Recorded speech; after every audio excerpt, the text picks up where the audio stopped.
અંકલેશ્વર જીઆઈડીસીની મુક્તિ ચોકડી પાસે આવેલ એક ખુલ્લા પ્લોટમાં કચરામાં અચાનક આગ લાગી હતી।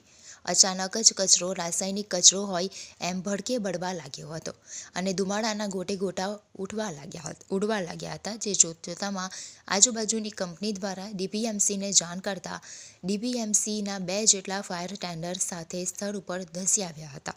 દૂર દૂર સુધી ધુમાડાના ગોટે ગોટા નજરે પડી રહ્યા હતા। ત્યારે કચરામાં શું હતું અને આગ કેવી રીતે લાગી તેના ઉપર સવાલ ઉઠ્યા હતા।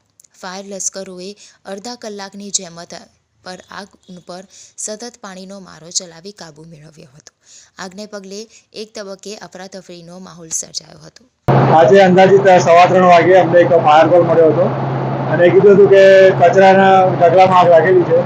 અમે ત્વરિત ફાયર ટેન્ડર લઈને પહોંચ્યા હતા। જોયું તો કચરાના ઢગલામાં આગ હતી અને આજુબાજુમાંથી જે કંપનીવાળા છે ટ્રાય કરી રહ્યા હતા, પણ પવન વધારે હોવાથી આગ થોડી ફેલાઈ હતી, પણ હવે પરિસ્થિતિ કંટ્રોલમાં છે અને હવે કદાચ 15-20 મિનિટમાં આગ કંટ્રોલમાં આવી જશે।